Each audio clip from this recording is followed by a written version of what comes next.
Welcome everyone, I'm Grace Kanja and this is Africa Matters. Now, irate Kenyans are calling for a total rejection of new taxation measures proposed by the government under the Finance Bill 2024. Some of the submissions have been scrapped, but does that signal a sigh of relief? And in South Africa, does the formation of a unity government really mean unity for the Rainbow Nation? We break that down.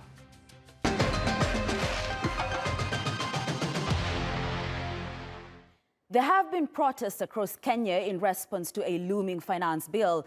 After citizens took to the streets, the government did drop some of the more contentious taxes, but many believe it's not enough. They want the entire legislation scrapped. Let's take a look.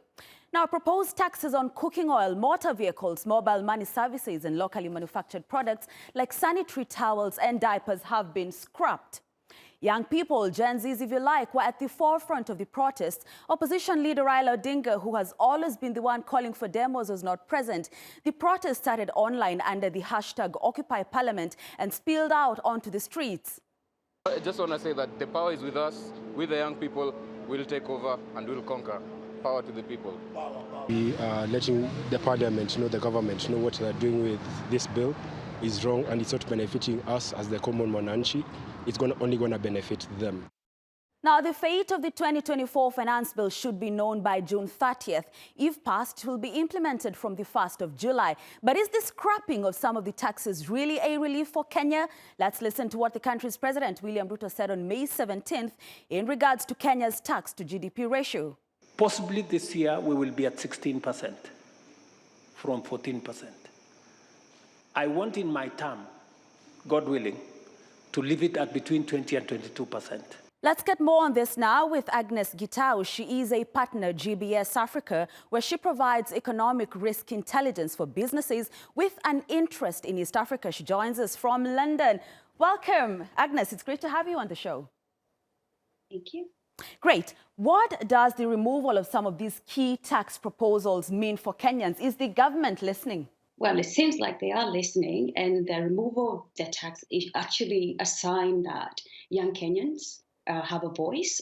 We have seen the power of collective voices of young Kenyans really making a government that in the past has constantly failed to listen to the will of the people, making them actually change, attempt to make some changes to the tax, which a lot of them have said is actually burdensome for some. And most importantly, from where I sit advising businesses, it is actually punitive for businesses that we've heard from various quarters, from manufacturers as well as private sector association on the burden of that will be in when as a business operating in the region. So yes, the removal of particularly the vehicle taxation that was on the tax on the budget, as well as the eco levy, which of course some observers had said it was a sign that Kenya was keen on protecting our environment. However, it was punitive for the Kenyans, and also the daily consumable, the fast-moving consumer goods, which a lot of Kenyans will have to be paying extra for. Right. But then again, Agnes, is this really a relief for Kenyans? I ask this because some of them, or most of them, I should say, are calling for a total rejection of the bill. We saw President William Ruto last month in May saying that he intends to increase the tax to GDP ratio. Is it a complete sigh of relief? I'll tell you something, Grace. It's not that Kenyans are against taxation. Of course, you have to collect revenue for you to be able to manage public services, right? Like education, infrastructure, and healthcare. However, the challenge is that Kenyans are saying, and this is evident from previous experiences, that there is taxation without representation, right? If yes, you're taxing Kenyans, what they are demanding is to see where these funds go to, right? And the tax has to be predictable, and also overtaxing Kenyans. We have a very small tax base. I think it's about 3 to 6 million Kenyans that pay direct tax, right? Instead of overtaxing the small base you have, the opportunity for government would be to be innovative and find ways of expanding this tax base, right? So yes, we've seen some movement by politicians. However, And I agree with you, Kenyans who are in the streets today and have been in the last 2 days, that there has to be a complete overhaul. They have to bring back to the table and discuss on a budget that works for Kenyans, right? Right. Thank you so much, Agnes Gitau, for your time and your contribution. Newly inaugurated South African President Cyril Ramaphosa says he accepts and respects the results of the elections and that voters did not give any single party the full mandate to govern alone. With a new coalition agreement in place, he says parties must work together to address the challenges the country faces. Close to 20 heads of state, including Nigeria's Bola Tinubu and the President of Palestine, Mahmoud Abbas, were in attendance. Crystal Odderson filed this report from South Africa. The red carpet rolled out for close to 20 heads of state, which included leaders from Cuba, Angola and BRICS countries. Matamela Cyril Ramaphosa took the oath of office while thousands of locals looked on. Ramaphosa said this moment in the country's history requires extraordinary courage and leadership to safeguard national unity, peace and stability in the country. It is a moment when we must choose to either move forward together or risk losing all we have built. In this moment, we must choose to move forward, to close the distances between South Africans and to build a more equal society. Ramaphosa now leads a coalition government that includes opposition parties like the Democratic Alliance, the Inkatha Freedom Party and 3 others. For Africa's largest trade union movement, COSATU, the new marriage between the opposing parties is not ideal. As COSATU, we're not happy with the DA being the preferred candidate of the ANC, but there are many complexities in our politics. There's the problem of the markets that we don't believe we must capitulate to. Sure, they must be taken account of, but what must be the priorities that drives our country's agenda is undoing the legacy of apartheid, ensuring that we establish and reflect this human rights culture that we're speaking about. So we want to see that being speeded up in the 7th administration. But there is a list of priorities for the new administration. The country is one of the most unequal in the world. South Africa is Africa's most industrialized economy, yet growth has been stagnant for the past decade. During the first quarter of 2024, the economy grew a paltry 0.1%. Recent statistics show that unemployment rose to 7.9 million. The official unemployment rate stands at 32%. Youth unemployment between the ages of 15 to 24 is a staggering 59.4%. The country continues to struggle to create jobs. South Africa is one of the most violent countries in the world. Murder and gender-based violence are high. People want to see more police on the streets and criminals behind bars. COSATU also has its own list. We've got to make sure that issues like localization, fixing the state-owned enterprises, dealing with municipalities, overcoming the healthcare challenges, the education challenges, implementing the NHI, those are the things we want to see. The trade union movement and other civil society bodies say they will be watching the new administration closely and will not hesitate to take to the streets if they feel the coalition government is neglecting the poor. Now that the pomp and ceremony are over, President Ramaphosa is set to announce his cabinet in the coming days. And for the first time, it will include different political parties that form the new coalition government. It's going to be a fine balancing act, but all agree it's time to set their differences aside and start fixing the country. Crystal Odderson, Africa Matters, Cape Town. Right, let's hear more from Aisha Armstrong, a senior lecturer in political theory at the University of Witwatersrand in Johannesburg. Now she joins me from London, UK. Thanks for joining us, Aisha. What does the South Africa coalition government mean for the people? Will this actually cure South Africa's problems, a sluggish economy, unemployment, inequality, deep poverty? Well, it's widely acknowledged that any incoming government in South Africa faces an extraordinary task in addressing the country's long-standing and deeply entrenched structural issues. As your insert just showed, inequality in South Africa is strikingly pernicious. We have unemployment rates which are alarmingly high, official figures suggesting that 1 in 3 people are jobless. And so these pervasive problems, of course, pose a significant threat to the nation's social stability. And although resolving them is not a straightforward endeavor, there's certainly some measures that can be taken. The challenge here really lies in how this government of national unity with the Democratic Alliance and the ANC, the African National Congress, as the main stakeholders, are going to come together with very dissonant ideological positions. So they hold divergent views on how to tackle these issues. For instance, in the context of unemployment, the ANC has declared that one of its non-negotiable conditions is the preservation of the national minimum wage. Conversely, the DA advocates for its abolition, guided by the belief of a free market economy. And so what we're going to have is that these ideological differences are going to create numerous potential pitfalls that the new coalition government must carefully navigate. Right, Aisha, and you read my mind, because the elephant in the room, Aisha, is how the coalition government will work, which you have addressed. So let's talk about key cabinet allocations, which we saw on Crystal's package there. How will that work? Who gets what? Because granted, the African National Congress, ANC, is still the majority, even in this unity government. Well, absolutely. What we have heard from President Cyril Ramaphosa's inaugural address was that his main task in this administration was trying to mitigate against the frustration and inherent disillusionment of many South Africans because of previous political infighting and factionalism. And so what he wants to do is try and create a sense of social cohesion and stability in the country, and really prioritize questions of service delivery, put aside differences. How do you do that? How does that translate into tangible economic and social benefits for the people? And a lot of it rests on the kind of cabinet that he is going to announce in the coming days.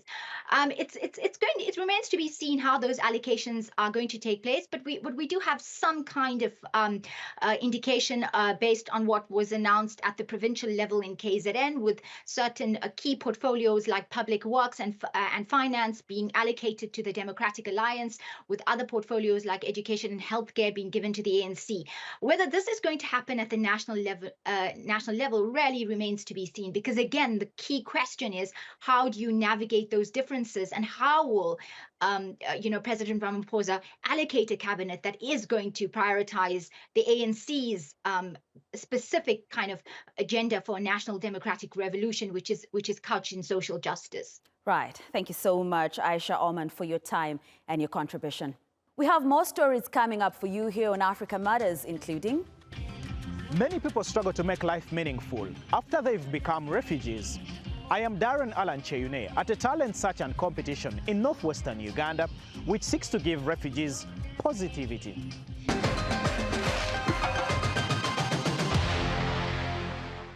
Nigerian students in some UK universities say they have been unfairly withdrawn from their courses and threatened with deportation by British immigration services. A currency crisis in Nigeria has left them struggling to pay their tuition fees. Lape Olarinoye reports. Bashir's ordeal began last year. He says that despite paying his full tuition fee of £14,000, he's been withdrawn from the course and is unable to complete his studies. The first installment went through of £4,000, and then immediately I paid that £4,000. 3 days later, I got an email that I've been withdrawn from the university. Meanwhile, I have been in constant contact with the student life. They kept telling me that there's no problem, I should just keep on updating them. A worsening economic situation and a currency crash back in Nigeria are making it hard for those studying abroad. The collapse of the naira means their remaining tuition fees are costing nearly twice as much as they did before. Just 5 years ago, a dollar was equal to 350 naira. Today, a dollar is worth 1,460 naira. A student who paid $15,000 in tuition fees in 2019 would have paid the naira equivalent of 5.2 million naira. Now, the same tuition cost about 22 million naira. That's a fourfold increase. They gave me only a week from the day that email came in through. So I was like, if I have to pull out money for my Form A, it's gonna be like, I have to double that amount to pay that 3,000. So where am I gonna get that double the amount they're asking me to pay in that short period of time? UK universities are responsible for sponsoring prospective students from overseas. Student visas are then issued here by the UK's Home Office. In order for those visas to be sustained, international students must fulfil certain terms, including attending school. If they don't, they risk having their visas cancelled. Diaspora organisations like CANUC, the Central Association of Nigerians in the UK, are calling on universities to make exemptions for affected students. But the main issue is, why must you expect someone without informing them? Why must you send them to go and meet debt collector, they call them STA Unified, to go and collect the debt? After collecting all this money, you should send them back home. It doesn't work that way. With little money left and no communication from the university, the share's future in the UK is in limbo.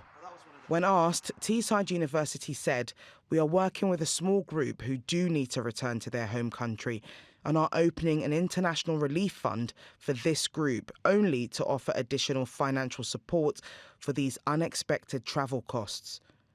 Despite an intervention by the Nigerian government, local MPs and other bodies like CANUC, there's still no clear solution on what lies ahead. So now I will know if Teesside will allow me to go back to school in September to finish my course, or they have just taken my money just like they are doing with other international students. After spending thousands of pounds to study in the UK, these students face returning home with no money and no degree. Lape Larinoye, Africa Matters. To East Africa now, and the UN's refugee agency says Uganda urgently needs about $343 million to sustain more than 1.6 million refugees and asylum seekers this year. But some refugees are working hard to improve their lives using their own skills. Darren Alan Cheyune attended a talent show in northwestern Uganda and brings us the story. This may appear like an ordinary concert, but its stage is carrying so many emotions and dreams for refugees. Rita Kimani Mpaye, whose stage name is Rita Baby, fled her home country due to conflict in Eastern Democratic Republic of Congo at the age of 8. And 12 years later, she is here to advance her music career. I want to show people my talent. I know where we live. You may sing, put your music on YouTube, on TikTok, and all but things are not progressive. People don't know you. Sometimes people are there just undermining and belittling you. And that's why I'm here to take my chance. Rita is one of the 60 finalists of the competition, Refugees Got Talent. Their performances include all kinds of arts, music, dance, drama, and fashion. Allow me to call it an escapist program. It makes them forget about their burdens and their problems for a moment and to just live life as the children and the young people that they should be. Because in truth and in honesty, being a refugee cannot be easy for anybody, let alone for children or for young people living in a country where you have a home and parents and you get displaced to a whole new community and you have to learn a whole new way of life. Many refugees have no hope of returning to their home countries. But events like these are a symbol of resilience and offer a priceless opportunity to rediscover themselves. What have you come to showcase? More than 600 competitors took part in the auditions across 5 refugee settlements. Many of their performances called for peace in their home countries, and others demonstrated unity, like this combination of hip-hop lovers, Sister Oriem from South Sudan, and Congolese Abdul Jawiya. It's something positive that's happening. It's helping the social cohesion, helping people get together and get along together.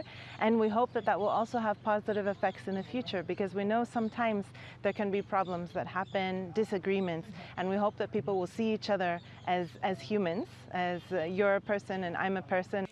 The Lutheran World Federation and its partners, which organized the event, awarded the top finalists with nearly $20,000. And with additional training and support, they hope that these talents not only survive, but thrive. Darren Alan Cheune, Africa Matters, Adjumani, northwestern Uganda. Now, Sudan has already been devastated by years of conflict. Water scarcity has reached critical levels, and the country's population of millions of displaced people is particularly vulnerable. Ilyas Avchu reports. Finding water here is a daily struggle. In the Sortani displacement camp in North Darfur, Sudan, people must trek long distances every day just to find enough to survive. And it's not only refugees who are suffering. Those still living in Sudan's major cities are also struggling with scarcity. We have been suffering from a water shortage in the Athawra neighborhood in Durman for 17 days. The only option is to obtain water from the vehicles, whose owners exploit the situation by selling 20-liter jerry cans for $1.7. In urban areas like Khartoum and Omdurman, residents are forced to rely on expensive water delivery services, as power outages and infrastructure failure means the main supply is insufficient. We are currently facing a water shortage, and water is being delivered to us by vehicles. 2 10-liter jerry cans cost almost $2. This situation is occurring outside the summer season, which suggests that prices will double during the summer. In Port Sudan, an influx of displaced people and the onset of warmer weather is worsening the situation and threatening public health. During the summer, many people left the city, leaving behind only a quarter of the population. Consequently, consumption was lower, and the available water lasted 3 to 4 months. However, after the displacement of residents from the cities of Khartoum and Madani, the population has significantly increased, and as a result, the water supply may not be sufficient even for a month. The water issue represents a significant challenge for the government and society of this city. It requires substantial assistance, especially considering that Port Sudan has become the temporary administrative capital of Sudan and now hosts a large population. Additionally, it is necessary to address waterborne diseases as they pose serious health risks. Each passing day, the scarcity of clean, accessible water not only threatens the survival of thousands, but also raises questions about how effective the international response has been in a nation overwhelmed by compounding crises. Ilyas Avcu, Africa Matters. Senegal has become the world's newest oil-producing nation. Extraction has started at its first offshore project, although Senegal's fossil fuel production is not expected to match that of larger producers like Nigeria. Dakar hopes that the energy sector will now generate billions in revenue and help transform the nation's economy. Brenda Radido reports. Senegal has now joined countries in the African region producing oil following the production of its first offshore oil project. The Deepwater project, which contains both oil and gas, is expected to produce 100,000 barrels of oil per day. Australia petroleum company Woodside Energy has an 82% stake in the oil project, while the state-owned energy company Petrosen holds the remaining shares. President Bassirou Diomaye Faye, who took office in April, announced that Senegal will be seeking an equity stake in oil mining, gas and oil exploration in the country. The exploitation of our natural resources, which according to the Constitution belong to the people, will receive particular attention from my government. So in addition to the mining, oil and gas contracts already posted on the EITI Senegal website, I will be disclosing the beneficial ownership of extractive companies in accordance with the EITI standard auditing and mining oil and gas sector and providing more sustained protection for local content for the benefit of the national private sector. The Senegalese hope that the oil and gas resources would spur economic growth. The Sahel region is perhaps one of the world's richest, gifted with vast energy and mineral resources. However, the region faces several economic challenges and insecurity. The discovery of oil is expected to improve the lives of communities where it is sourced. However, according to the World Bank Group, A reported 80% of the population in Sahel region live below the poverty line. According to experts, in the last 2 years, Niger, Guinea, Mali, Burkina Faso and Chad have made the Sahel popular for coups rather than its natural wealth. As the security situation continues to get worse in the region, it's only going to keep impacting or impact further coastal West African states and the Sahel in terms of this ongoing major humanitarian crisis in the Sahel, a massive security crisis in the Sahel that's already had an impact on regional economies, on the displacement of populations. With Senegal expected to join the list of oil-producing countries in West Africa, energy sector players have urged Senegal to strengthen legislation, draw strong contracts, and promote an enabling environment for oil explorers. Brenda Redido, Africa Matters. That's our show this week. Share your thoughts and suggestions about the stories you've seen on this episode or ideas on what you'd like us to cover on X using the hashtag Africa Matters. Thanks for watching, and it's Kwaheri from me, Grace Kuria Kanja.